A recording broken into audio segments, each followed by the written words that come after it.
The story begins aboard a moving express train, where two police officers are disguised as ordinary passengers to conduct an investigation. The red-haired girl, Asami, checks the positioning system and announces that synchronization with the current location has been completed. She then receives a special decision allowing her to finish her internship early and is officially assigned to Unit 8 of the police department. Unit 8 is an experimental team established under pressure from the Ministry of Defense, but it carries a notorious reputation due to its frequent property damage and disciplinary violations. Although she is about to join a unit mocked by the public as a group of useless trash collectors, Asami shows no objection. Instead, she confidently sees it as an opportunity to take over and reform Japan's active project. After that, the man accompanying her separates to carry out his own mission. Soon afterward, security forces discover two criminals using humanoid machines called willware armors to commit crimes. They are ordered to open fire and intercept them, but the attempt appears to fail. Returning to Asami, after getting off at her designated station, she takes an elevator and uses a special access card, allowing the elevator to bring her into the restricted area of Unit 8 as a superior's planted observer tasked with evaluating whether the unit deserves to continue existing. Her true objective is to straighten them out and turn them into a force of justice. However, the moment she enters the workplace, she begins meeting the members of Unit 8. First is Section Chief Yasuharu, who warmly welcomes her. Next is Inspector Sina. Then Sergeant Haruka enthusiastically greets her, endlessly talking about conquering every bus-led display in Tokyo. Officer Amano simply bows quietly. At that moment, Unit Commander Rin appears. Soon afterward, the entire team receives orders to board a Chuo Line express train heading toward Tokyo Station to hold an operational briefing. Finally, Kaioyukai, a maintenance specialist from the Willware Manufacturers Association, arrives and announces that he will assemble a new Willware unit for Asami by the end of the day. Since the man who accompanied her on the train earlier, Assistant Inspector Kiroki, arrives late because he had been supporting another branch office, Rin immediately begins briefing everyone on the murder case. Early that morning, two Willware units broke into the Iwasaki Materials Laboratory in Saitama and stole 250 kilograms of gold. They used heavy machinery manufactured by Yuyusei that can liquefy materials using ultrasonic waves and are currently traveling along the railway toward Tokyo at a speed of 50 kilometers per hour. When the robbers switch onto the Outer Loop Expressway, the police identify them as nothing more than two hot-headed 16-year-old boys who have been continuously uploading videos of their crime spree online to attract attention. By the time the team reaches the platform at Shinjuku Station, Kiroki finally arrives and tosses Asami's notebook back to her while teasing her for having her pocket picked without even noticing. Asami is completely shocked to see Kiroki casually bringing along a female suspect from another case to the scene, justifying it by citing Article 104 of the Criminal Investigation Code to let her take a rest. The chaos does not stop there when the operation is suddenly cancelled simply because an animation studio in Sujinami outsourced its 3D rendering work to Itabashi, and if power in that area were cut for the operation, the episode would be ruined. This, in turn, would directly affect the gubernatorial election campaign of a city council member backed by the very management company of that animation studio. Asami is furious that justice has been turned into nothing more than a pawn in a political game. However, the situation quickly becomes urgent as the robbers attract more than 10,000 viewers and head straight toward Ikebukuro. Sina is ordered to deploy wearing the Oscar Eye armor to slow their advance along the expressway. He is loaded into a combat launch device, and after confirming that everything is functioning properly, Sina is launched by a catapult. The moment he lands, he immediately reads out the arrest order, but the two young robbers completely ignore the warning, continue live streaming their crime, and charge straight at him. Sina requests permission to raise the threat level and begins using force under Article 12 of the Special Services Act to fight back. Meanwhile, from the command center, Kuroki realizes that the robbers' mention of Takedo Station online is nothing more than a trap. He immediately equips the Oscar Roman 2 armor and flies off to intercept them at Edogawabashi. Cornered, the two robbers activate their Sturch flying devices and flee toward Gion. Ignoring the commander's order to stand down, Kuroki grabs Sina and recklessly chases after them in an attempt to capture the targets. Standing at the command station, Asami is furious and demands that the operation be called off because it is far too disorganized and dangerous. However, she quickly realizes that she is the only person capable of coordinating the situation, so she personally takes command. Asami then directs the two officers to force the robbers into a building scheduled for demolition near the bay in order to minimize the surrounding damage. Kuroki then casually hurls Sina straight at the two robbers, knocking them to the ground. Driven into a corner, the two teenagers swing their arms and unleash ultrasonic waves in an attempt to melt the police armors. However, they are completely helpless because both Oscar I and Oscar Roman II have already been coated with a heat-resistant layer. Having exhausted their energy and fallen into complete panic, the two robbers begin blaming and arguing with each other. After the Shinjuku authorities hesitate to authorize the activation of the weapon system, the higher-ups are forced to use information about a secret club called Sappo to pressure the mayor into giving approval. Upon receiving authorization to activate the Phase 7 Ascension module, Sina and Kuroki simultaneously fire the destructive ram cannon, completely defeating the two robbers. As soon as the mission ends, both armors run out of power and automatically activate their emergency ejection systems. Sina and Kuroki are blasted out of their suits, leaving both of them completely naked in front of the crowd. Asami arrives just in time to activate a privacy screen that conceals the faces of the members belonging to the experimental unit. At the end of the day, everyone from Unit 8 gathers to celebrate at the Japanese-style izakaya abumiya. Asami accompanies Kuroki and is still in complete shock after such a chaotic day, so everyone insists that she not drink any alcohol. The team discusses how the robbers' online posts were actually orchestrated by someone else pulling the strings behind the scenes, but they do not have the authority to investigate any further, even though they all know that the future and continued existence of Unit 8 depends entirely on Asami's evaluation report. The team casually jokes around and reminds her to include the detail about having her notebook stolen by a pickpocket in the report. The teasing leaves Asami, who has been trying her best to endure all the absurdity around her, feeling both hurt and helpless in the face of her new colleagues' bizarre personalities. The following morning after the drinking party, Rin is awakened by her younger sister Hinata after returning home drunk and continuing to drink even more. Hinata has already prepared French toast and carefully reminds her sister to take out the recyclable trash, including cans and bottles, before leaving the house. After waking up, Hinata uses the Lico application to watch the morning news program Morning Electro Circus. The broadcast is fiercely discussing Unit 8's high-profile pursuit of criminals on the expressway, which caused massive traffic congestion. Experts such as former Ministry of Defense official Manabuichi and Ishiguro repeatedly criticize Unit 8 as a bunch of clowns who rely on excessive violence while wasting taxpayers' money. The police only issue a vague defensive statement citing national security as an excuse to avoid public criticism. Rin lazily complains that other agencies always call on them whenever they run into trouble, yet afterward continue treating them with territorial discrimination. Returning to Asami, she arrives at the office very early in the morning, hoping to secretly investigate the unit before anyone else shows up. At that moment, the red alert alarm suddenly sounds, and Kyoyukai urgently announces that an emergency deployment order has arrived from the Naha Police Department in Okinawa because the Churami Aquarium is under attack. She immediately heads toward the command ship to prepare for battle. However, Asami quickly realizes that it is an obvious lie because Churami Aquarium falls under Ishikawa's jurisdiction, not Naha's. Kyoyukai appears and reluctantly admits that he fabricated the story simply to trick Asami into changing into the specialized undergarments needed to collect data and force her to calibrate the new willwear armor developed by the Wakaba Corporation. Furious, Asami kicks him out of the room, refuses his unnecessary assistance, and loudly demands that Kyoyukai fix the battery problems first to prevent another embarrassing emergency ejection incident like the one Sina experienced, instead of standing there acting like a pervert. Meanwhile, the mysterious man is already plotting a new scheme. At Kuki Educational Academy, Hinata cheerfully greets Yamabuki-kun, the student council president, and hands him the student council meeting agenda for review. Back at police headquarters, at 9 o'clock in the morning in Unit 8's office, Asami is furious when she finds that not a single person has shown up for work and threatens to report everyone to headquarters.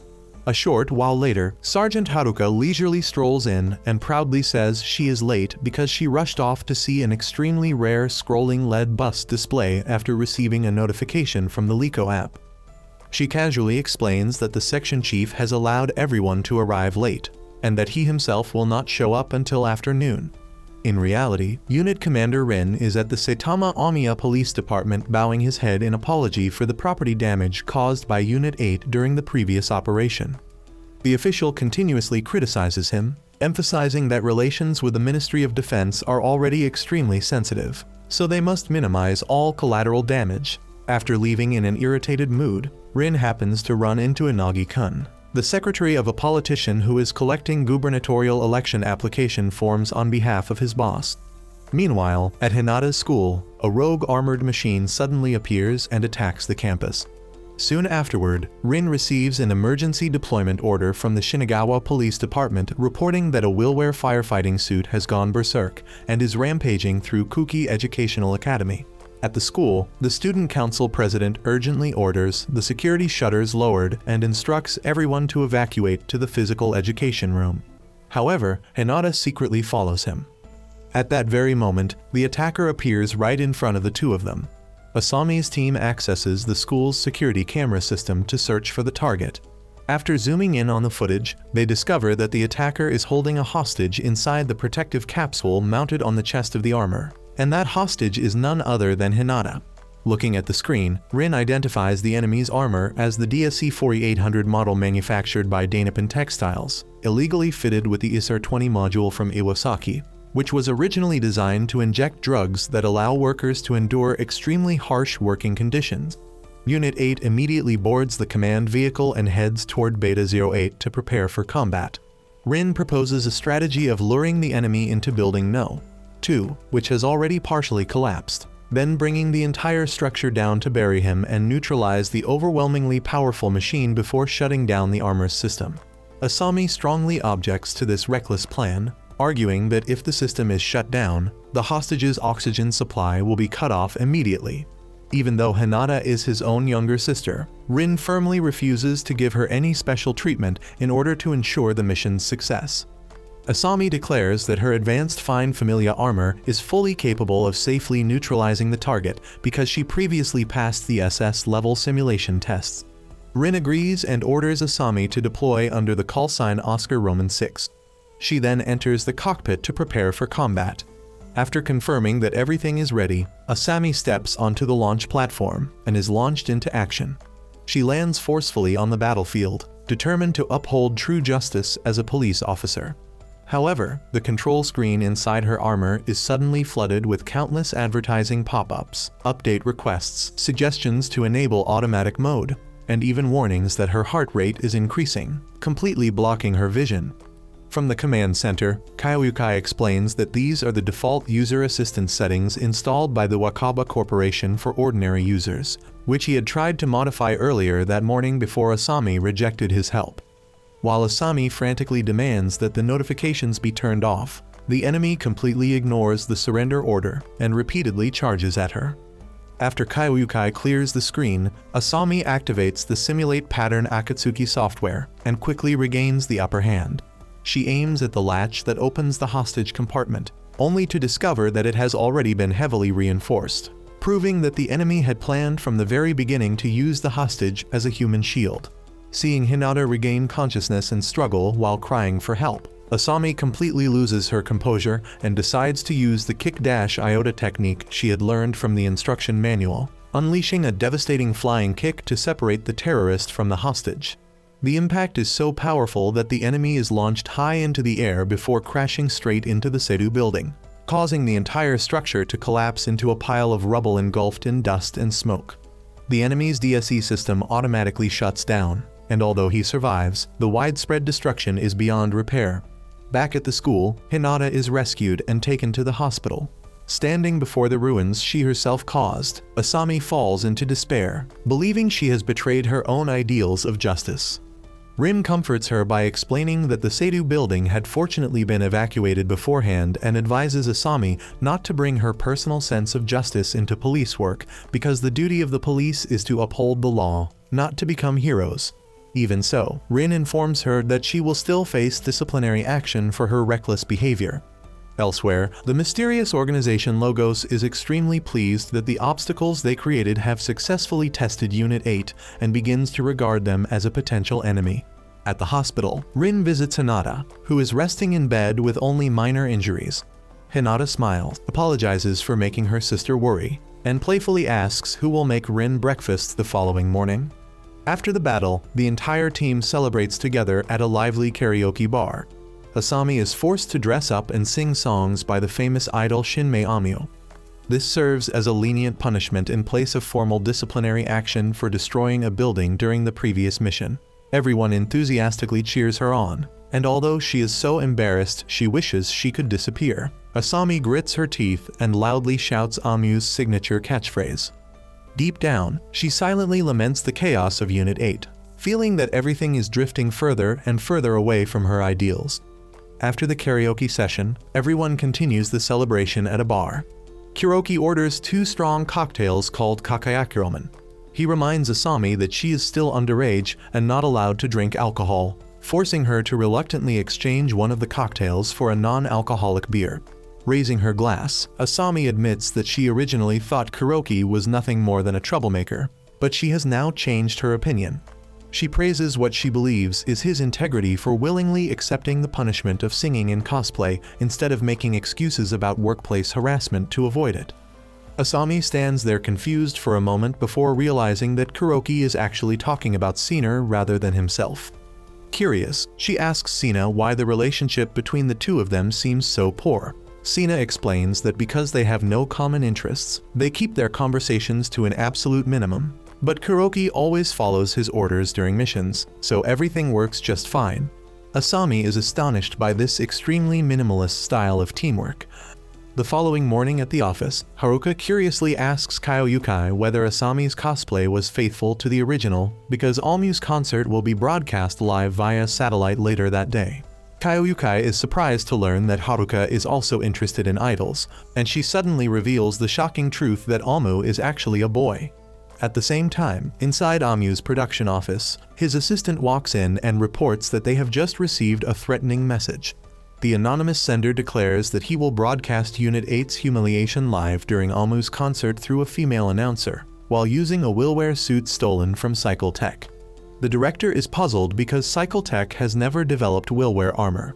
Returning to Asami, she arrives at the office unusually punctually and explains that she has just come back from Osaka Police Department's first investigation division. She declares that from now on she will become a perfectionist and never make another mistake. Meanwhile, the mysterious man begins plotting yet another scheme. His younger sister brings him some food, but he ignores her completely. Seeing her brother like that, for some reason she ends up feeding him mouth to mouth. When she is caught in the act, she immediately runs away. Having finished preparing his new plan, the man uses the alias dog to send a threatening message declaring that he will humiliate Unit 8 on national television while mocking 2 individuals named Mythos and Bird as cowards. Meanwhile, Funasaka is interrogating a suspect at the Setagaya Medical Detention Facility. The suspect stubbornly insists that he acted alone to take revenge against the Onishi Corporation.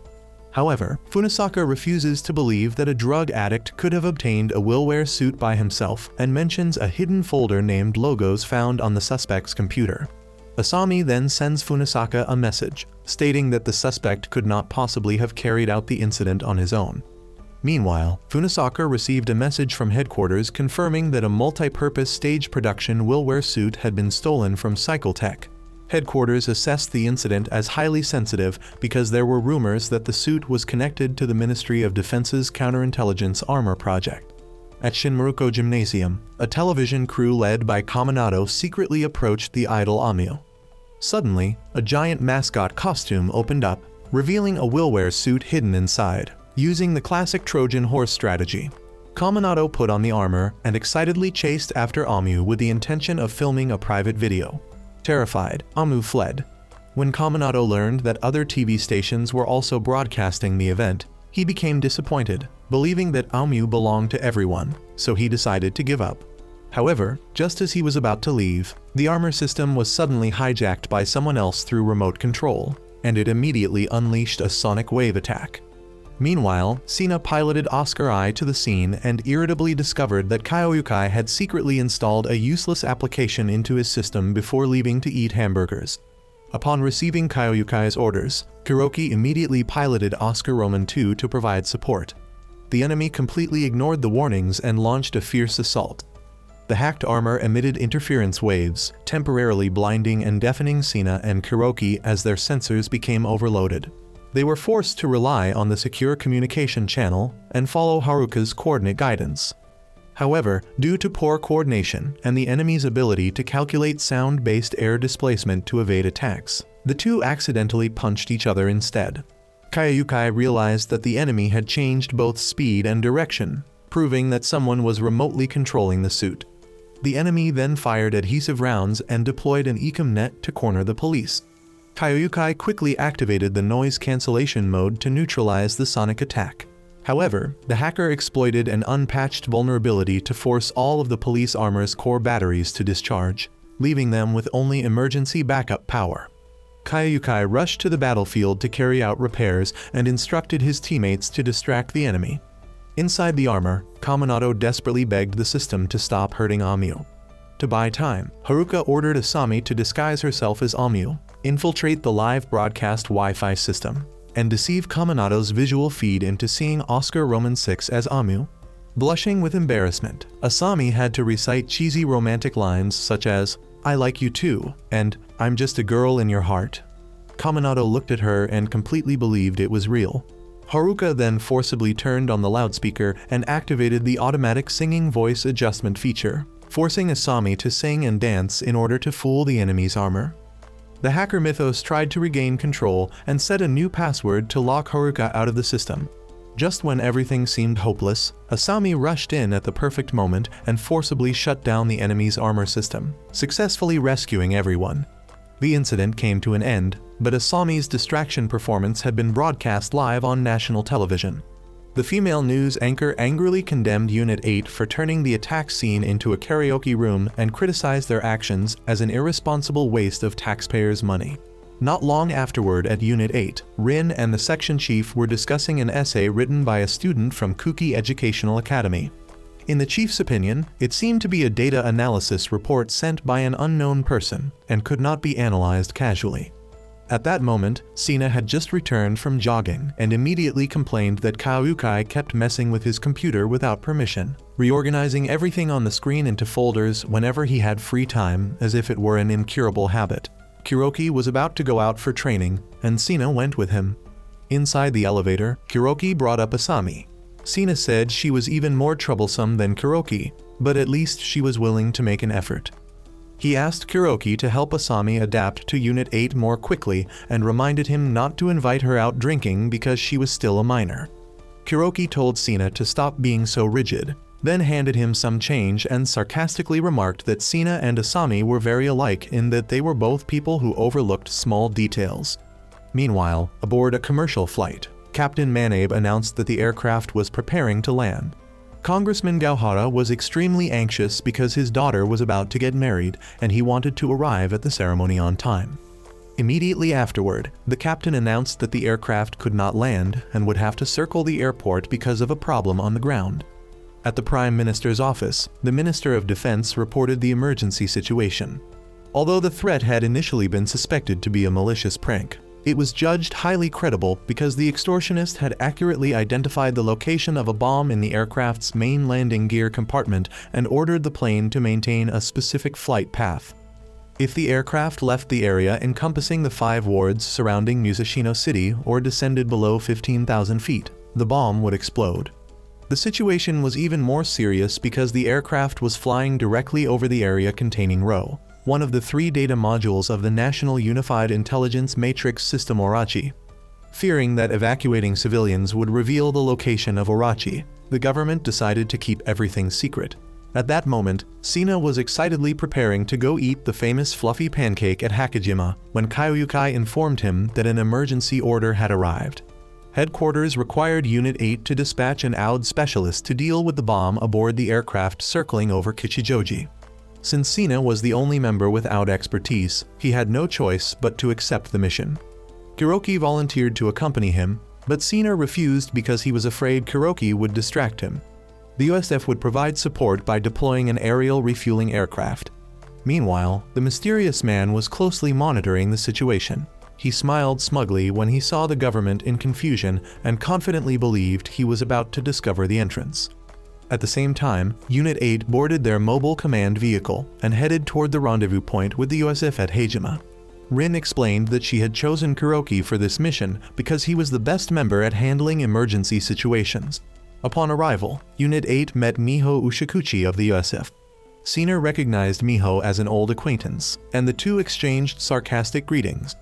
Miho explained that the USF had only been ordered to assist with aerial refueling and would not intervene in the bomb disposal operation. Sina and Kuroki donned their Willwear armor and launched. They flew upward and approached the aircraft while it was being refueled.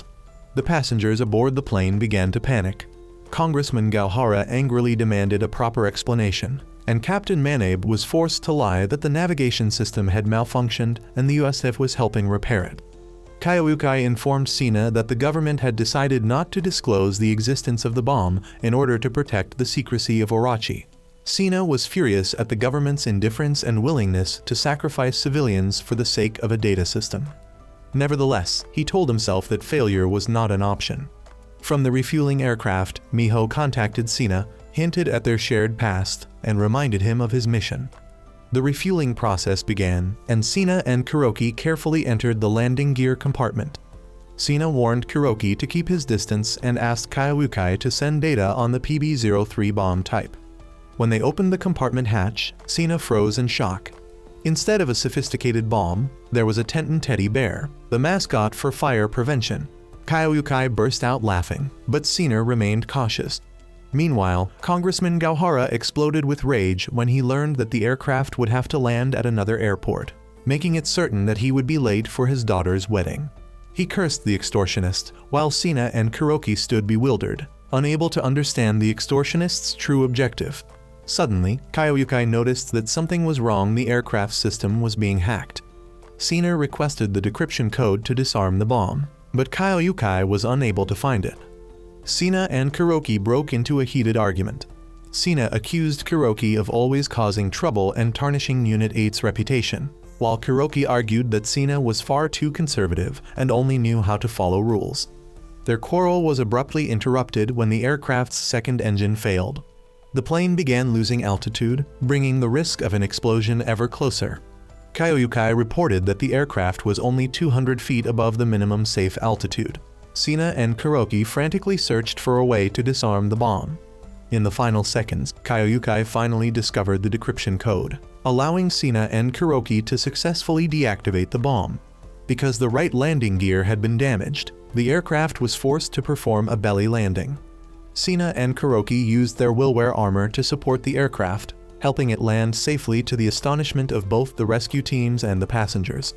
After the landing, Congressman Gauhara angrily berated Sina and Kuroki for causing him to miss his daughter's wedding ceremony. However, one of the passengers approached to thank them and offered them some candy in gratitude for saving everyone's lives. Kuroki was about to accept it, but Sina stopped him, arguing that accepting it could be considered bribery. Irritated by Sina's rigidity, Kuroki complained once again. Back at the office, Rin and the others still could not understand the extortionist's true objective. Rin believed that Orochi-ro remained completely safe, so the entire incident was probably nothing more than a coincidence. Elsewhere, however, the hacker and his accomplice Bird were celebrating. By exploiting the confusion and slow response of the government, they had successfully identified the locations of all three Orochi modules O, Ro, and Kai. Smugly, Mythos quoted a saying by Marcus Aurelius Antoninus about the freedom to control one's own destiny, demonstrating that everything had unfolded exactly according to his plan. 4 years earlier, Funisaka had caught a young woman who had become addicted to gambling. Knowing that she gambled only to support her younger siblings, he promised to overlook the incident if she swore to change her ways and keep gambling only as an occasional hobby. Returning to the present, an employee named Hayashida came to warn Rin about the existence of the criminal organization Logos. Although Logos was generally dismissed as nothing more than an internet rumor, Hayashida believed that the organization had been involved in several of the recent incidents handled by Unit 8. He speculated that Logos was not motivated by extortion, but simply wanted to create chaos. Kuroki suddenly walked in, interrupting the conversation to inform them that everyone was waiting at the party. At the Kikyo Izakaya, Kuroki treated everyone for the first time because he had supposedly won money at the Numazu casino. He proudly bragged about his achievement, even though he was actually 200,000 yen in debt. The conversation then shifted to Bloody Mary, the queen of illegal gambling dens, who had disappeared after the casino bill was passed. Suddenly, Asami noticed that Kyoyukai and Madoka were absent from the gathering. Haruka explained that Kyoyukai had to work overtime, while Madoka had simply ignored the invitation. Sina insisted that Madoka had not intentionally ignored them, she had merely replied too quietly. But Asami began to suspect that Madoka might be a mole working for Logos or even another government agency, just as the rumors from the Ajikubo branch claimed. Determined to uncover the truth, Asami secretly tailed Madoka while continuously reporting her movements back to Unit 8. She followed Madoka from Yokohama, through Yamashita Park, into a claw machine arcade, and finally to the Chinese restaurant Nyan Mala. However, after waiting for 2 hours, Asami went inside to investigate, only to discover that Madoka had vanished without a trace. The following day, Asami reported to Unit 8 about a bizarre demand from an extortionist. He ordered Unit 8 to send someone to play poker and defeat Onodera Ryu, a mathematics instructor at Tuzai Cram School. Otherwise, he threatened to detonate countless miniature missiles hidden beneath the ground. Unit 8 was specifically chosen because they were authorized to use advanced support technology to secure victory. Although Kuroki volunteered to participate, confident in his gambling skills, Rin turned him down and assigned the mission to Funisaka instead. Funisaka revealed that he had nearly ruined his own life because of gambling in the past, then accepted the assignment to enter the Chinese restaurant and face Onodera. The poker match began with Kyoyukai and Haruka providing real-time support through an earpiece. Although Funisaka was initially confused because he did not fully understand the rules, he quickly adapted and won the first hand with 3 sevens. However, the match soon became extremely tense as Onodera demonstrated exceptional skill at reading his opponents. He maintained a cold, expressionless face like that of a dead man, making it impossible for Funisaka to guess what he was thinking. Haruka activated Manchaku Operation No. 6, analyzing Onodera's biometric data and discovering that he was lying. Confident in the analysis, Funisaka went all in, only to be unexpectedly defeated by Onodera's straight. Onodera's biometric readings constantly fluctuated between normal and abnormal, proving that he could easily deceive the lie detection system. Funisaka deliberately stalled for time in an attempt to gather information and eventually learned that Onodera was the mastermind behind this deadly game. He admitted that he had been banned from casinos and that Logos had supplied him with the missiles as a means of taking revenge. To break Onodera's resolve, Funisaka asked Kyoyukai to create a fake recording that perfectly imitated his mother's voice, pleading with him to stop. However, Onodera remained completely unmoved. Instead, he expressed nothing but hatred toward his gambling-addicted mother, who had forced him to learn gambling from a young age. He won the next round with a full house and declared that he was prepared to be arrested after the final game. Haruka then announced that if Funisaka lost one more hand, the missiles would be launched. Just as all hope seemed lost, Madoka entered and offered to take Funisaka's place. The poker match between Madoka and Onodera became an intense battle of wits, with both players repeatedly revealing powerful hands in an uncompromising psychological duel. However, Madoka appeared distracted and gradually fell into a disadvantageous position. Kyoyukai suggested hacking the automatic card dealer, but the attempt failed because the security system immediately froze whenever it detected outside interference. Madoka requested a 15-minute break and asked Sina to prepare the willware armor, confidently declaring that she would be the one to win. When the 15 minutes had passed, Madoka still had not returned. Instead, a mysterious woman wearing a red kippao appeared and requested permission to join the match. Asami immediately recognized her as Bloody Mary, the legendary gambler who had once dominated the underground gambling world, and admitted that she had always admired her extraordinary card-dealing skills. The match resumed.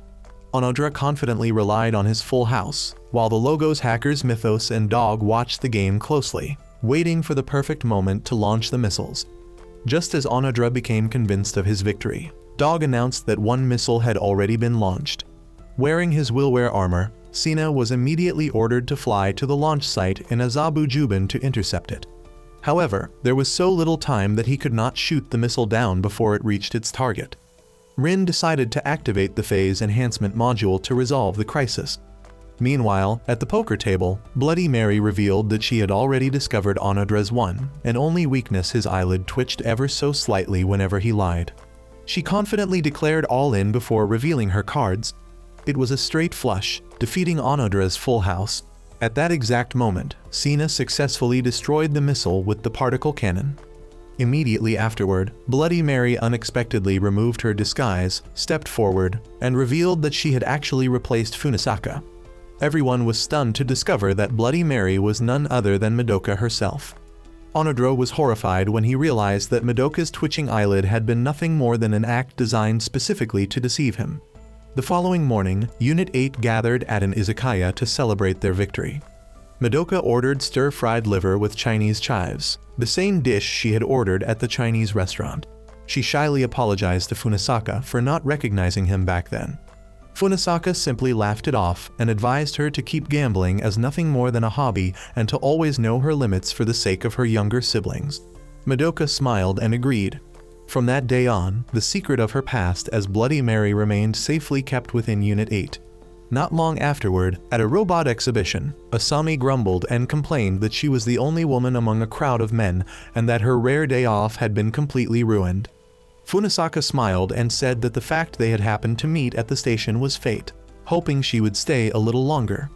Annoyed, Asami warned that Funisaka's excitement like a little boy was getting dangerously close to workplace harassment. Just then, the main event officially began, drawing everyone's attention. Two gigantic robots slowly emerged from the water as the crowd cheered the names Drew and Morgan. Funisaka proudly introduced them to Asami as Japan's world-class giant robots. After that, inside the special exhibition area called Legendary Robots, Funisaka enthusiastically told Asami about the golden age when Japan had led the world in giant robot technology. Drew and Morgan were symbols of the pinnacle of that technology, and Funisaka revealed that he had once had the honor of standing on Drew's palm. Asami wondered about their dramatic underwater entrance and was told that it was a tradition inspired by old anime, where children who loved giant robots grew up and devoted their lives to turning the dream of building robots into reality. Funisaka emphasized that without the extraordinary skills and passionate dedication of scientists and craftsmen working in small machine shops, Drew and Morgan would never have existed. However, their terrible fuel consumption became their fatal weakness. The emergence of Willware suits, which were far more practical and cost-effective, dealt a crushing blow that brought the giant robot industry to its end. The final nail in the coffin came when the third quicksand phenomenon struck, turning the industrial district full of machine workshops into an evacuation zone. At present, Morgan could still operate, but Drew had completely broken down because its technology had become hopelessly outdated. While they were talking, they heard a security guard loudly warning an old man who was muttering that the rivets were crying and leaning over the railing, trying to reach the two giant robots.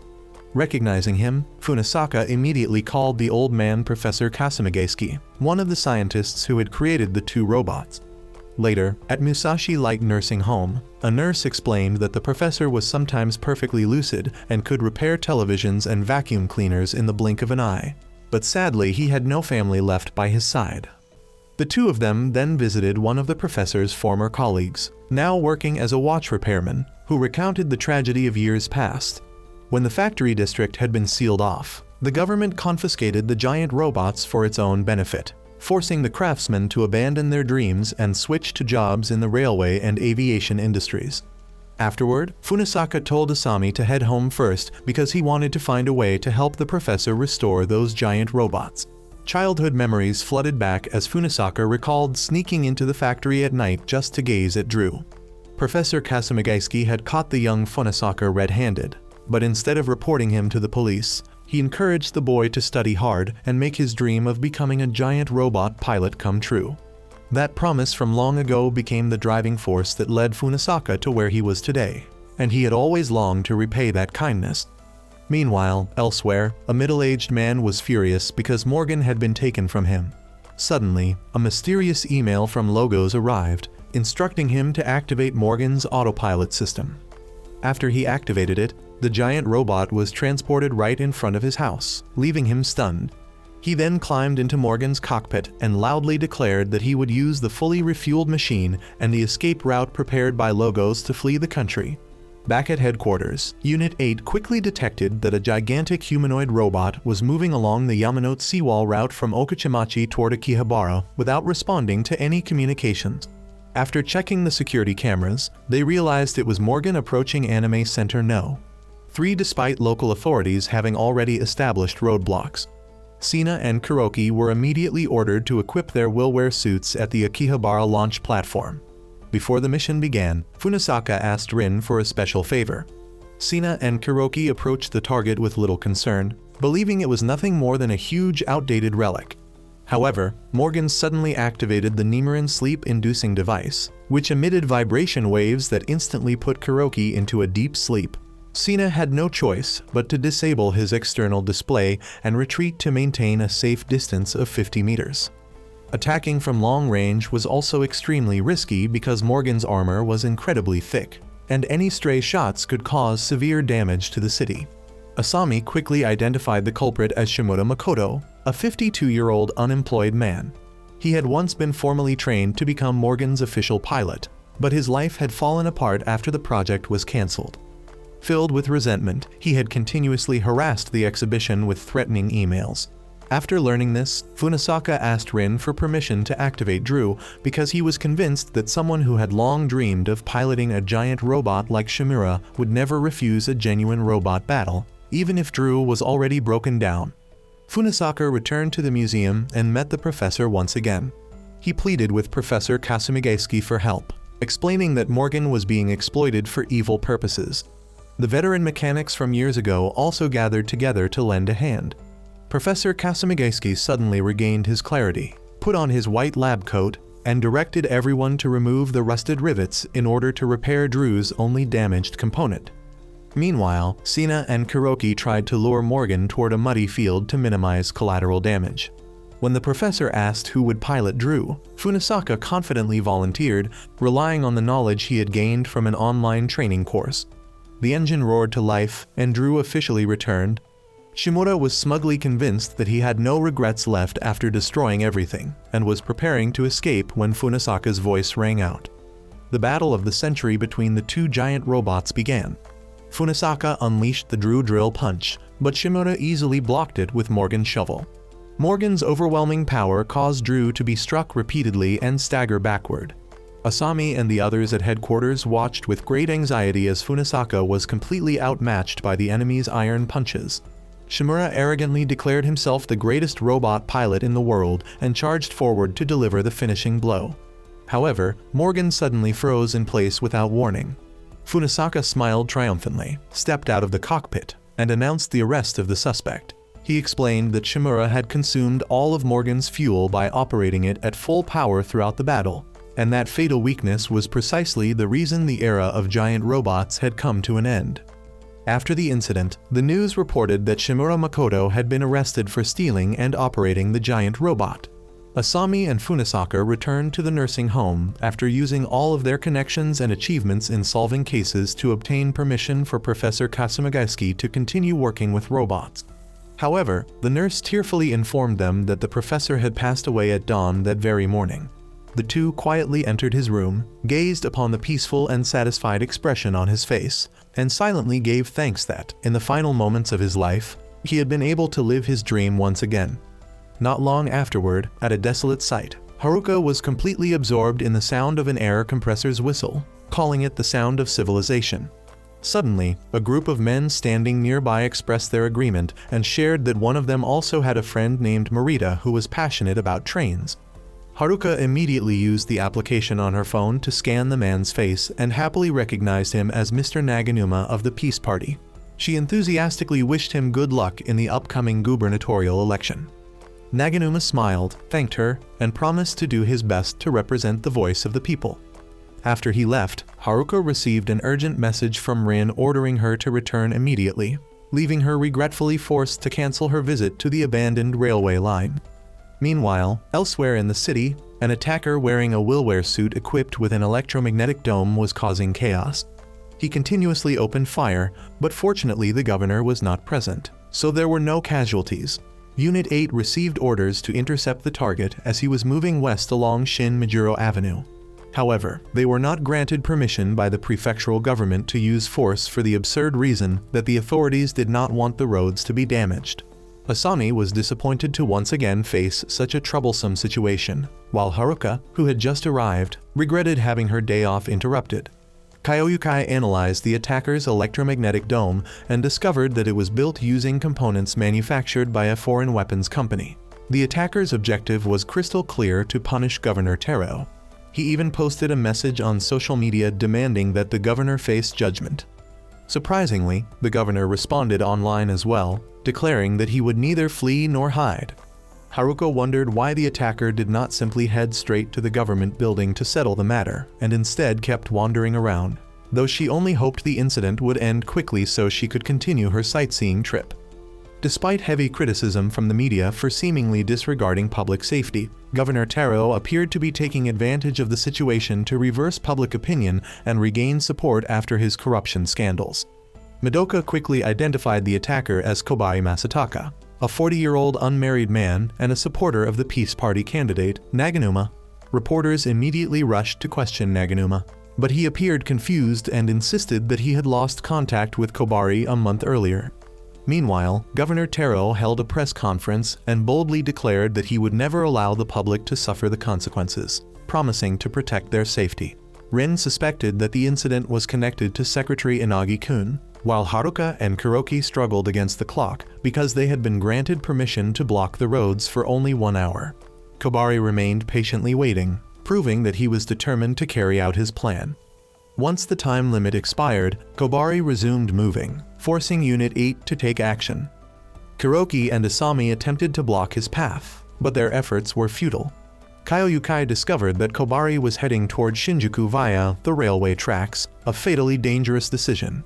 Haruka suddenly became excited and requested permission to handle the situation herself. She returned to headquarters to carry out operation along the railway. At the school, Hinata happened to find the student council president using his computer to install an unofficial update for the LICO application. He explained that he was searching for materials for his research paper about the tragic fruit terrorism incident that had occurred a decade earlier, but he could not find any information regarding the cult leader responsible at the time. Meanwhile, Haruka paid little attention to the matter and continued preparing for the operation. The mission was quickly approved with support from the railway authorities, but Governor Taro refused to authorize it on the grounds that the newly constructed elevated railway north of Shinjuku Station fell under prefectural jurisdiction. This unreasonable interference infuriated the entire team, who realized that the governor was placing political interests above public safety. Not stopping there, Governor Taro also independently ordered the deployment of a non-lethal missile developed by the Ashimand Institute of Technology. The missile was capable of disabling Kobayashi's electromagnetic dome, but it would also endanger his life. It was obvious that the governor intended to use the operation to boost his approval ratings. Haruka seemed completely unconcerned with those political schemes. She carefully examined a scale model of the Amrub railway bridge and noticed an interesting detail. Every model included the figures of a father and his young daughter. Although Kobayashi's records stated that he was single and had no children, Haruka believed this detail was the key to solving the case. She asked Funasaka to contact the governor and request that Unit 8 take over the operation. The governor initially refused because he did not want to lose the opportunity to improve his public image, but he eventually gave in after Unit 8 threatened to expose his violation of aviation laws if he launched the missile. Haruka volunteered for close-quarters combat, surprising everyone because she normally specialized in networking and reconnaissance. However, she insisted that she was highly knowledgeable about railway signaling and security equipment, and that she also had another important personal reason. Donning the Ibuki armor, Haruka launched into action and closed in on Kobayashi. She used a long rail transport car to create an out-of-phase high-voltage power generator, intending to disable his electromagnetic dome. Using her extensive knowledge of the railway system, Haruka manipulated the track switches to force Kobayashi into a dead end. However, he still managed to escape. Haruka immediately chased after him across the rooftops. She brought up the Amrub railway bridge and the beautiful railway dioramas that Kobayashi had personally created, showing that she understood and shared his passion. However, Haruka also revealed the secret she had uncovered during her investigation. Kobari had been secretly sending money under a different name to a young girl in the Philippines. The girl was suffering from a terminal illness and needed an organ transplant operation in the United States. Haruka stated that the girl was actually Kobari's daughter and promised that she would help cover the cost of the surgery if he surrendered and revealed the truth about his relationship with Naganuma. Kobari painfully denied having a daughter and remained determined to punish the governor. His power suddenly surged, forcing Sina, Asami, and Kuroki to rush in to support Haruka until her temporary armor could get close enough. Enraged, Kobari attacked Haruka. Through tears, she begged him to keep living for the sake of his daughter, just like two locomotives pulling each other over the steep slopes of life. Her words finally touched his heart, and he decided to give up. Seeing that the plan had failed, the two hackers immediately activated the self-destruct mode. Just as Kobari was about to say something, his armor suddenly went out of control, causing the restraint ring to rapidly contract. To save Haruka, he pushed her away. The ring tightened around him, crushing him to death on the spot. Kobari's sudden death left everyone in shock. In a secret location, Mythos, the mastermind behind Logos, coldly admitted that he had orchestrated Kobari's death because he did not want his puppets talking too much. Kobari's death brought a political advantage to Governor Terao, while the opposing candidate, Naganuma, was found dead in his room from acute heart failure. Funisaka revealed that Naganuma had refused to help Kobari after learning that the intermediary organization was an illegal group, but he had felt guilty because that decision had driven Kobari into a corner. Rin felt that there were far too many mysteries surrounding the case. The pieces simply did not fit together, and it seemed that an invisible hand was manipulating everything from the shadows. Haruka was devastated that she had failed to save Kobari, but Asami comforted her by saying she had done everything she could and had even donated money for his daughter's surgery. Nevertheless, Haruka could not stop thinking about the fact that Kobari's final wish would never come true. The episode opened with a heavy fuel tanker suddenly losing control and speeding along the Tomai Expressway straight towards central Tokyo. The situation was extremely dangerous because the enormous amount of fuel inside could turn the truck into a gigantic bomb at any moment. Kuroki was ordered to stop the tanker at all costs before it caused a catastrophe. While Kuroki struggled desperately to bring the massive vehicle under control, Chief Funisaka warned from headquarters that an unidentified flying object was approaching at high speed. To everyone's astonishment, the object turned out to be a mysterious Willware suit, unlike anything they had ever seen. It landed gracefully and disabled the entire tanker with only a few simple movements. Kuroki was utterly stunned when he discovered that the person inside the suit was actually a young woman.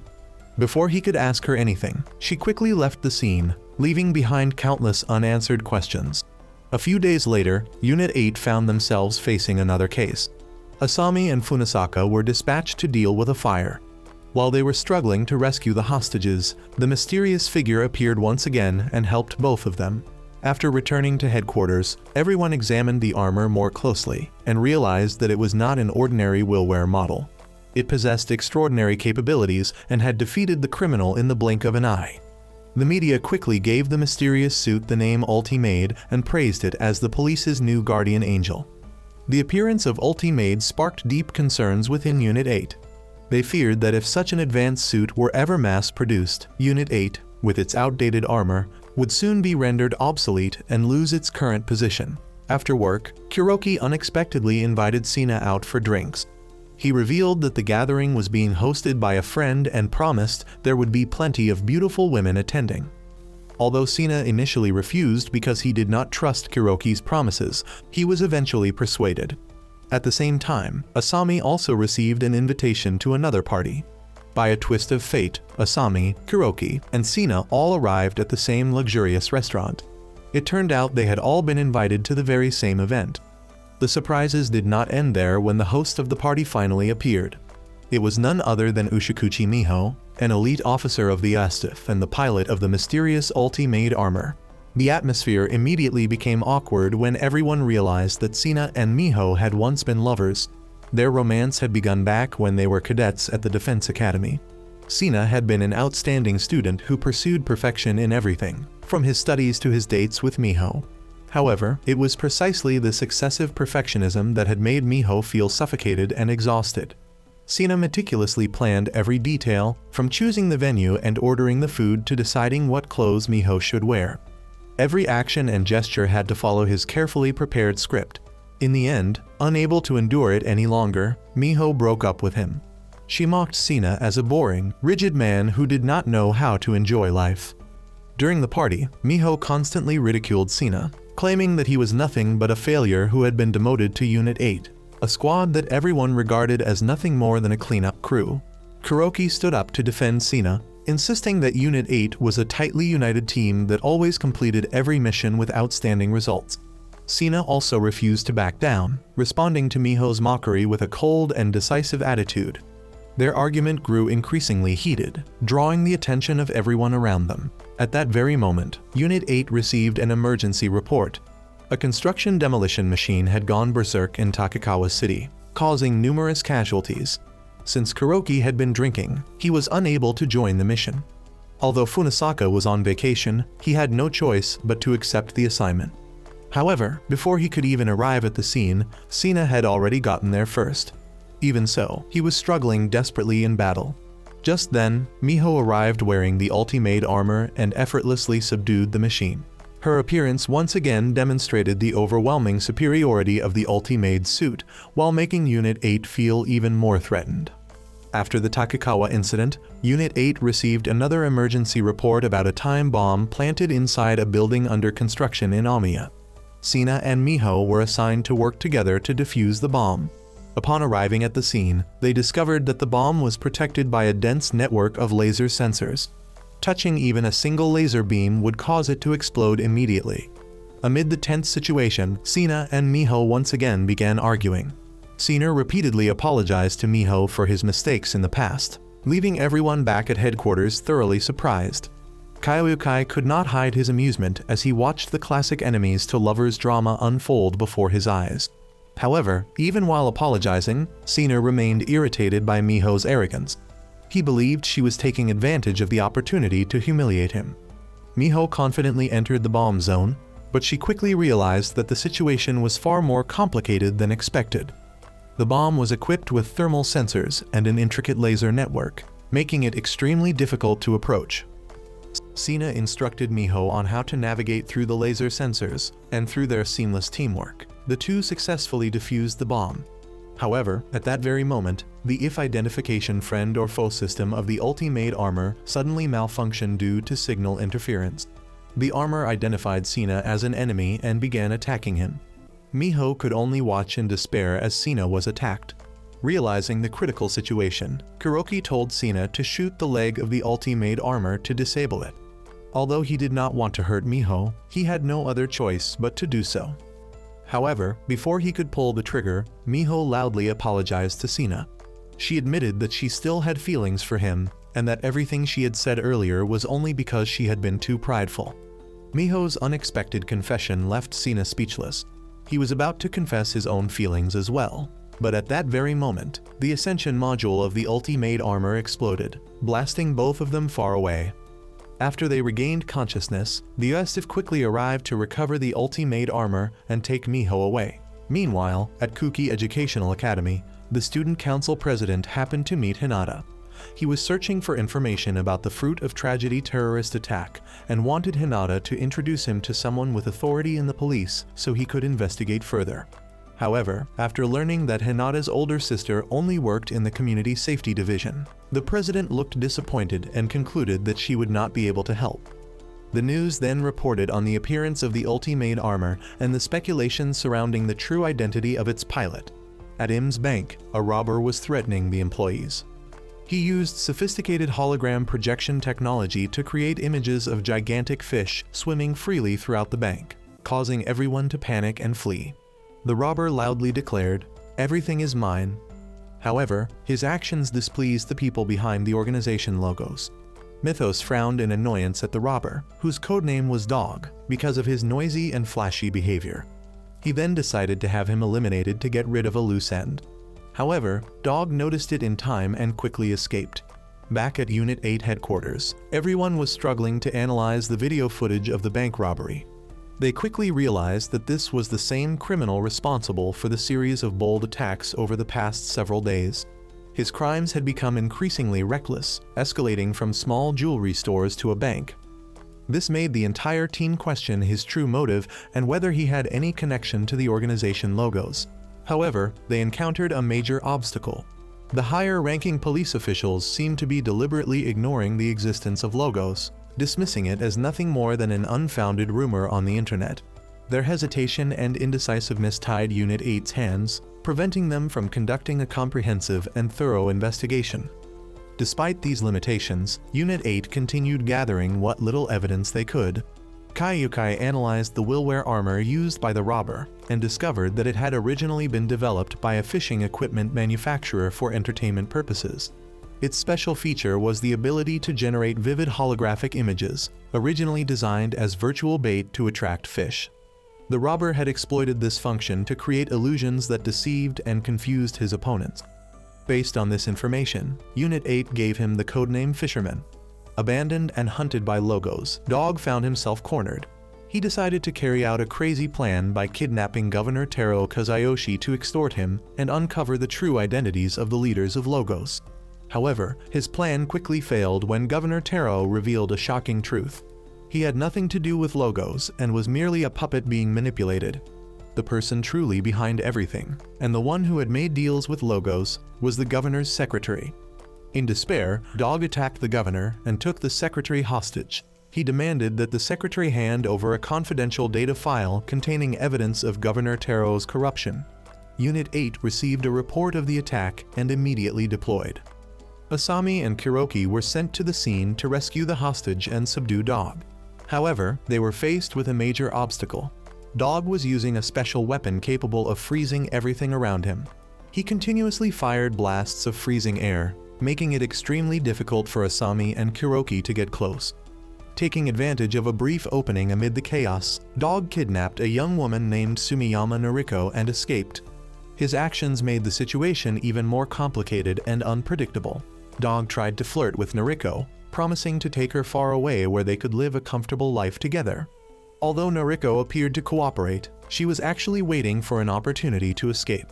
She secretly turned on her phone and sent a distress signal to Unit 8. Thanks to the signal, Unit 8 was able to pinpoint Dog's location and formulate a plan to surround and capture him. However, once again they were obstructed by the authorities. Governor Taro, fearing that evidence of his corruption would be exposed, ordered the entire area surrounding Dog's hideout to be sealed off. The governor's decision sparked outrage within Unit 8, as they realized he was willing to sacrifice the safety of innocent civilians to protect his own interests. Faced with this dilemma, Rin decided that she would personally take part in the operation to capture Dog despite the governor's orders.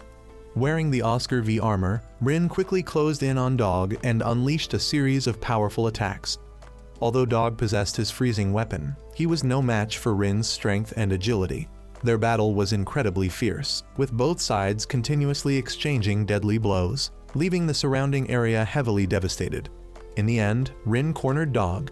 Driven into despair, Dog released all the remaining energy in his armor in one final attack. However, the attack backfired, overloading his armor and causing it to explode. Dog was severely injured and fell into a deep coma. After dealing with Dog, Unit 8 successfully recovered the classified data file. Rin handed the file over to Inagi. After reviewing the evidence contained within it, Inagi decided to use it to overthrow Governor Taro and enter the upcoming gubernatorial election. Above the skies of Tokyo, giant display screens illuminated the Refloat Waterfront event, a project intended to restore the flooded waterfront district. Reporter Shinmei Amu enthusiastically delivered a live broadcast, announcing that a new era was about to begin. Fog-generating machines installed at every station along the Grand Loop line would release an enormous blanket of mist into the sky. When the clock struck midnight, special trains would project lights of restoration onto the mist, transforming it into a brilliant star-filled sky. While the Babylon system, which had once spread fear throughout the city, had now become a thing of the past. On the 32nd floor of a high-rise building, the student council president, whose codename was Bird, arrived to meet Mythos. The two then discussed their fondness for a clean desert. Mythos praised Bird's ability to decipher the Atbash cipher. He informed Bird that he had already completed the delivery of the Willware armor Bird had requested to the agreed location, and reminded him that Dog's computer, while Dog remained in a coma, contained files explaining how to modify the armor. Mythos reminisced about how, 1 year earlier, he had sent out a call seeking a partner to carry out the most fascinating crime of the era, and Bird had been the only person capable of deciphering the message and replying. Mythos instructed Bird to carry out Plan Number 5, and the two agreed to erase all of each other's personal information from the cloud system in preparation for becoming invisible conquerors. At the same time, at the Tokyo Airport police station, investigators discovered a new lead in the airplane bombing case. A mechanic who had recently resigned admitted to accepting a huge bribe to allow a stranger to sneak into the aircraft hangar immediately after maintenance had been completed before the flight. The description of the saboteur matched perfectly with the criminal Dog, who was currently lying in a coma in the hospital, proving that the Logos organization had clearly been involved. One investigator worried that pursuing the investigation further would exceed their jurisdiction because each incident had been assigned to a specific district. But the reporting officer assured him that everything had already been arranged. Back at Unit 8 headquarters, Section Chief Funisaka and Unit Chief Rin were struggling to analyze the evidence. They realized that every suspect had received a mysterious email from Logos containing offers that directly appealed to each person's deepest desires. For example, Fukumura had been asked whether he wanted to meet his idol, Shinmei Amu. These emails had been sent through numerous overseas servers with constantly changing addresses, and each attached link could only be accessed once. Funisaka concluded that the impulsive and hate-filled Dog could never have been the true leader, and that there had to be at least one or two more masterminds still hiding behind the scenes. At Kuki Educational Academy, the student Hinata unexpectedly received a call from Student Council President Tomoki asking to meet her privately in the Student Council room. She carefully chose her outfit and nervously arrived at the meeting place. Hachiju asked Hinata to translate the phrase, "I love you," into Latin, as she shyly answered with "Ti amo" and became flustered when he asked her to translate the phrase, "I want your lips." The door suddenly burst open. Members of Unit 8, including Funisaka, Rin, and Kuroki, rushed in and secured the scene. Hachiju showed no sign of fear. Instead, he calmly smiled and admitted that he was Bird, as well as the true leader of the criminal organization Logos. Everyone was shocked that an outstanding high school student known for writing exceptional research papers on Willware armor was actually the real mastermind. Hachiju confessed that he had manipulated the runaway armors across the city simply because he wanted to witness things that no one had ever seen before, and he had decided to surrender because everything had become boring to him. When Asami entered the room, Hachiju immediately recognized her voice and revealed that he had orchestrated the attack on the school in order to collect combat data on Unit 8 through the school's security camera system, completely disregarding the danger posed to the other students. Shortly afterward, officers from police headquarters led by Chief Yamabuki entered, took custody of the suspect, and escorted Hachiju away. Rin then ordered that her younger sister Hinata be taken home and admitted the truth that she herself was the commander of Unit 8. Hinata was left completely stunned, feeling that everyone around her had deceived her. Back at headquarters, the members of Unit 8 breathed a sigh of relief as they put away the case files, believing that Logos had finally collapsed and that they would be able to keep their jobs. However, a phone call from headquarters dealt them a devastating blow. Unit 8 was officially being disbanded. At exactly 11:59 p.m. that night, all Willware systems would be disconnected, access to the police network would be revoked, and every member would be transferred to the USTF after completing the necessary paperwork. Furious, Asami called her superiors and demanded an explanation, reminding them of all the evaluation reports she had painstakingly submitted in order to preserve Unit 8. The official coldly replied that he had never needed her reports because headquarters had been monitoring Unit 8 24 hours a day through the wrist device that Asami had been issued from the very beginning. Asami was left speechless as she realized that she had merely been a tool exploited by the government to spy on the unit from within. While everyone sank into despair, Kyoukai calmly packed up his belongings so he could return the equipment data to his parent company. Kuroki angrily shouted at him, but Kyoukai simply reminded him to wash out his empty coffee cans before throwing them away. One by one, the members quietly packed up their personal belongings in complete silence. Kuroki met with Funasaka and admitted that although Unit 8 had been a demotion for Sina, it had been a promotion for him because he had truly felt that he was protecting people's safety there. Funasaka smiled and remarked that change was inevitable for both people and organizations, then jokingly hinted that his real name might actually be Sado Namihei before walking away. Afterward, he headed to the Refloat Harbor District. Sina also went to his favorite place to relax, only to discover that the area had already been posted with a closure notice. A mysterious boy appeared, claiming that he was the owner of the land with an official property registration certificate and threatening to call the police for trespassing. Kuroki recalled how he used to come here frequently to escape the terrible feeling after being thrown into an electric bathtub by a frightening man named Inagi, and how he regained his motivation to live here. The boy looked at Kuroki and declared that the only reason he was here was to destroy everything. Back at Unit 8's office, everyone raised their glasses of beer to congratulate Asami on returning to the career path of an elite officer. Asami bowed her head and apologized for having been a spy, but Funasaka brushed it aside and quickly pieced together all the strange clues. He realized that Hachiju's surrender had been a sophisticated diversion to buy time for the remaining leader to carry out the final plan. Funasaka deduced that Logos had never been after money, but had deliberately orchestrated a series of seemingly unrelated incidents, including last year's aircraft hijacking, to analyze the government's response and determine the classified location of the system. Realizing the extreme danger of the situation, Funasaka shouted in alarm as he finally understood that the true target was the National Unified Intelligence Matrix System Orachi, just as the countdown for the Refloat light show reached its final moments. In the central area, the crowd excitedly counted down the final 10 seconds, but instead of the spectacular light display, an emergency earthquake warning blared from every device, announcing that a magnitude 7 earthquake was predicted to strike multiple prefectures including Kanagawa, Tokyo, Saitama, Ibaraki, Chiba, and Gunma, throwing the public into utter panic.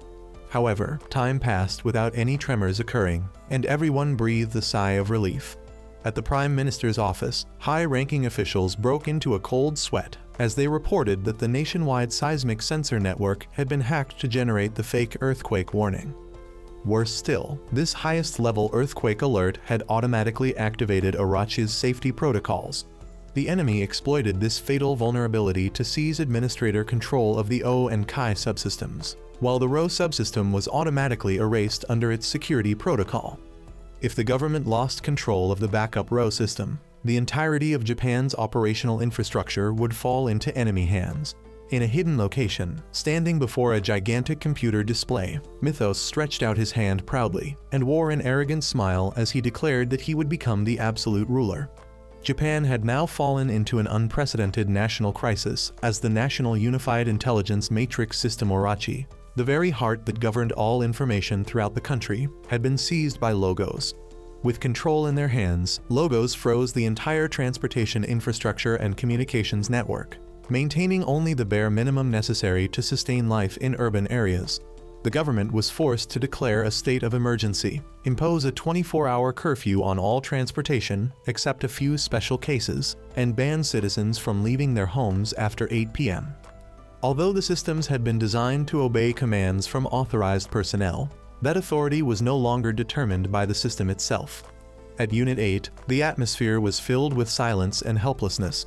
Television broadcasts and internet connections had been cut off, leaving only offline functions available. Even the police digital radio network was no longer operational. However, there was one small ray of hope. Because Unit 8 had been scheduled for disbandment, its command vehicle had already been disconnected from the main network beforehand, allowing it to avoid the sabotage. Thanks to that, their Willware suits could still communicate with one another through analog radio waves. Haruka reported a strange rumor that a ghost identical to Liko-chan had been appearing in the middle of the night around the Ajikubo and Kamishakujai areas, attracting curious fans who secretly slipped outside despite the curfew. Meanwhile, newspapers could neither be printed nor delivered, so the news that the governor had been hospitalized was completely suppressed. Suddenly, Asami arrived at the office and shared her frustration that she had failed to obtain any information about Hachiju Tomoki's accomplice during the interrogation because he kept using flowery rhetoric to mislead the investigators. Rin then arrived and informed her that Hachiju had specifically requested to meet Asami. Face to face with him, Asami sarcastically asked whether he had really been willing to sacrifice himself as bait just to buy time for his accomplice to seize control of the Orochi Matrix. He laughed and replied that Logos was not an organization at all, but merely a style of taking over Japan's systems. Hachiju revealed that Mythos was nothing more than a pawn in this game and challenged Asami to find Orochi's Rho subsystem before Mythos did. He explained that the data Mythos possessed was only half of the whole, namely O and Kai, because whenever an external threat appeared, the most important subsystem, Rho, would automatically be erased. However, the Ministry of Internal Affairs and Communications had kept a backup copy somewhere else. Back at headquarters, the members split up to search for clues from old case files, but the situation gradually became hopeless. After hearing the 8th report of people spotting the ghostly Liko-chan wandering the streets, Haruka immediately examined the device Kaiukai had brought back. He discovered that it was a panoramic projector equipped with motion sensors and remotely controlled through analog radio waves. Realizing that the locations where Liko-chan had appeared Musashisakai, Mitaka, Ajakubo, Kamishikujai, and Kichijauji could form a guiding map, Kuroki and Sina immediately headed to Hinata's house to investigate. There, Kaiukai discovered that Hinata's computer had been exploited by Hachiju to activate the projector's sensor control program. More importantly, a carefully hidden file inside the transmission software required voice authentication to unlock. Everyone quickly realized that the password was the very Latin phrase requiescat in pace that Hinata had spoken herself.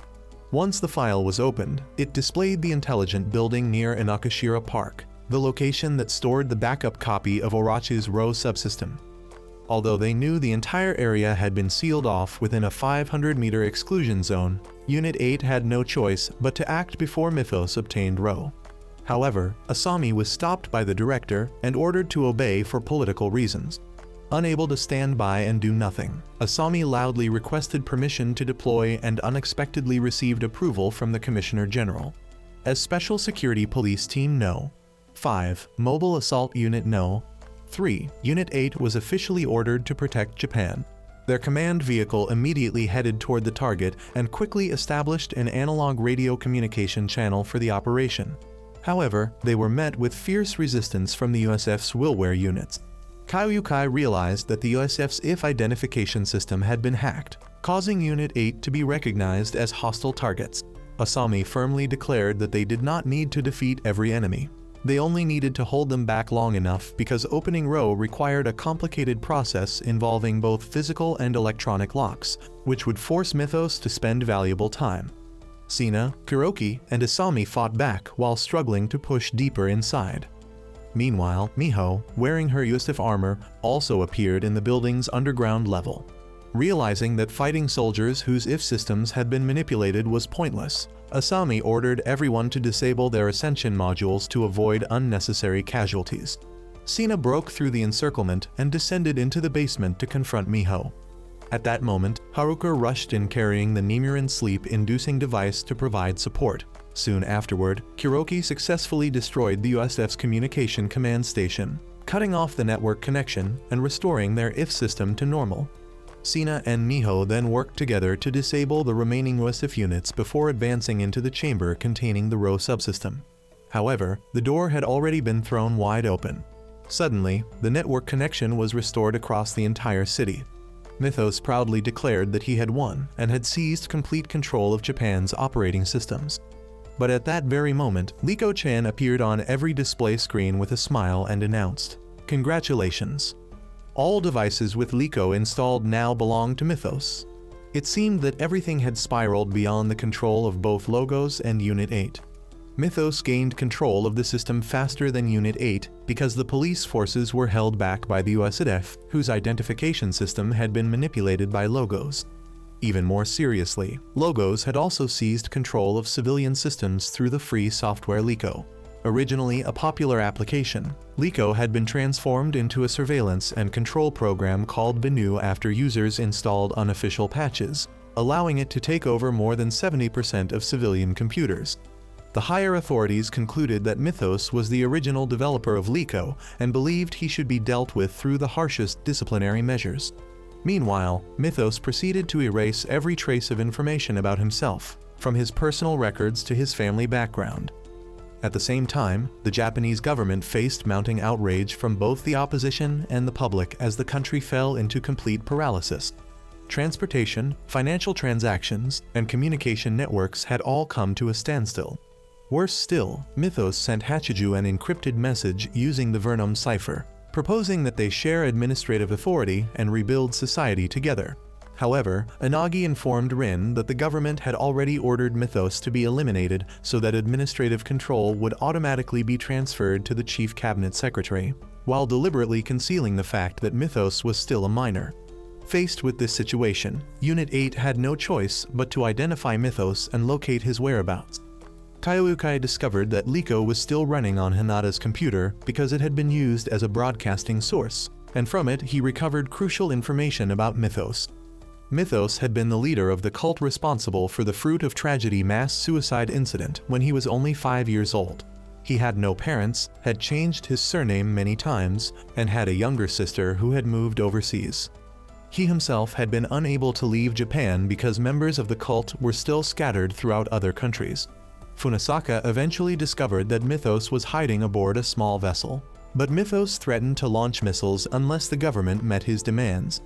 Kuroki and Sina moved in, and Kuroki revealed that Hachiju had betrayed Mythos by exposing his escape route in exchange for his own freedom. Mythos refused to believe it, but Unit 8 activated a jamming field that completely isolated Mythos's willware from the network, preventing him from using his administrative authority. A fierce battle broke out between Unit 8 and Mythos. Although Mythos's armor, originally developed for the EU military, possessed overwhelming performance, Unit 8 fought desperately to keep him trapped inside the jamming zone long enough for the government to reset the system passwords. However, Mythos eventually escaped the jamming field and prepared to reclaim administrative control. At that very moment, a USDF Special Operations Unit arrived with orders to eliminate him. Refusing to withdraw, Unit 8 instead chose to protect Mythos from being shot down. Amid the tense standoff, the network connection was restored, and Mythos received a message from Hachiju confirming his betrayal. Driven to despair, Mythos was ready to give up, but Haruka and the members of Unit 8 shared the information they had recovered through Liko. Mythos's younger sister was still alive and had changed her nationality. They urged him not to throw away his life while there was still a chance to reunite with her. Upon hearing this, Mythos surrendered before the USDF could open fire. After the incident, the system was fully restored, and Liko returned to normal after Mythos cooperated in repairing its source code. Hachiju had escaped through Singapore and could not be arrested because of an extra-legal immunity agreement, but Unit 8 decided not to concern themselves with him any longer. In the end, the entire team planned to celebrate their success with a party at a Chinese restaurant. Asami revealed that she had just turned 20 years old, and everyone happily decided to combine the celebration with a birthday party for her. This is the end of Part 1. Goodbye.